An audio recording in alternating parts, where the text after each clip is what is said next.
जब राक्षसों के अत्याचार से तीनों लोग कांप उठे, देवताओं की सेना हार के कगार पर थी, तभी मां दुर्गा ने धारण किया ऐसा रूप जिसे देखकर देवता भी भय से कांप उठे। वह थी मां काली। बहुत समय पहले की बात है। असुरों का आतंक इतना बढ़ गया था कि देवता भी परेशान हो उठे। इन असुरों में सबसे भयावह था रक्तबीज। रक्तबीज के पास एक ऐसा वरदान था जिसे सुनकर कोई भी कांप उठे। उसका वरदान था, उसके शरीर से जब भी एक बूंद रक्त गिरेगी, उसी क्षण उसी जैसी शक्ति वाला एक और रक्तबीज प्रकट हो जाएगा। युद्ध में देवता और असुर भिड़ते। देवताओं की तलवारें और बाण रक्तबीज को घायल कर देते, लेकिन जैसे ही उसका खून धरती पर गिरता, सैकड़ों हजारों रक्तबीज पैदा हो जाते। देवताओं की सेना देखते ही देखते घिर जाती। शंख की आवाजें, तलवारों की टकराहट, आकाश में गरजते बादल, सब और हाहाकार मच गया। देवता बार बार प्रयास करते, लेकिन हर बार रक्तबीज को और बढ़ाता। अंत में देवता निराश होकर मां दुर्गा की शरण में पहुंचे। उन्होंने विनती की, मां, इस राक्षस को हराना हमारे लिए असंभव है। हर बार जब हम उसे घायल करते हैं, वह और भी बढ़ता चला जाता है। आप ही कोई उपाय बताएं। मां दुर्गा मुस्कुराईं। उनकी आंखों में अद्भुत तेज चमक रहा था। उन्होंने कहा, जब तक उसका रक्त धरती पर गिरेगा, तब तक उसका नाश संभव नहीं। अब समय है मेरे काली रूप के प्रकट होने का। इतना कहते ही मां दुर्गा का रूप बदलने लगा। उनका मुख काला पड़ गया, बाल बिखर गए, जीभ बाहर निकल आई और उनकी आंखों से भयंकर ज्वाला निकलने लगी। देवताओं ने पहली बार मां के उस अद्भुत और भयानक रूप को देखा। ये थी मां काली। काली माता का प्रकट होना ऐसा था मानो आकाश से बिजली धरती पर उतर आए हो। चारों ओर अंधकार छा गया। रक्तबीज की सेना भी एक क्षण के लिए भय से कांप उठी। अब युद्ध का नया दौर शुरू हुआ।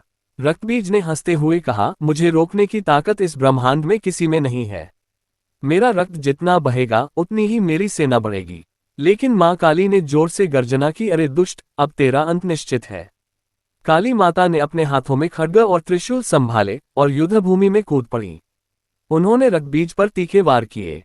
उसका रक्त बहा, लेकिन इससे पहले कि वह धरती पर गिरता, मां काली ने अपनी विशाल जिह्वा बाहर निकाल दी और हर बूंद रक्त को पी लिया।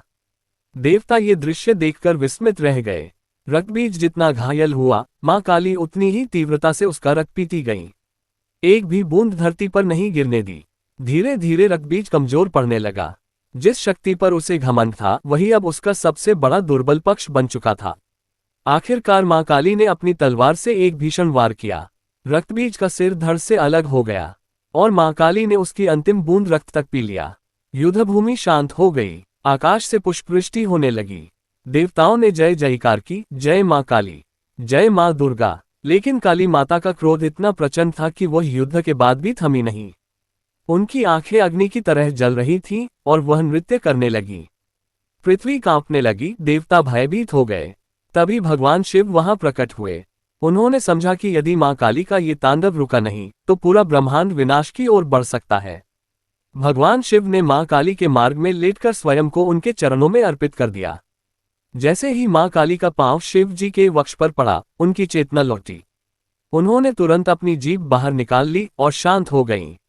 ये कथा हमें सिखाती है कि अहंकार चाहे कितना ही बड़ा क्यों न हो, उसका अंत निश्चित है। बुराई कितनी भी शक्तिशाली क्यों न लगे, धर्म और सत्य के सामने उसका नाश तय है। और जब जब अधर्म बढ़ेगा, तब तब शक्ति का रूप लेकर मां काली संसार को संतुलित करेगी। जय मां काली। अगर आपको यह वीडियो जानकारी पूर्ण लगा हो तो लाइक और सब्सक्राइब करें और अपने दोस्तों को शेयर करते हुए एक अच्छा सा कमेंट भी जरूर करें।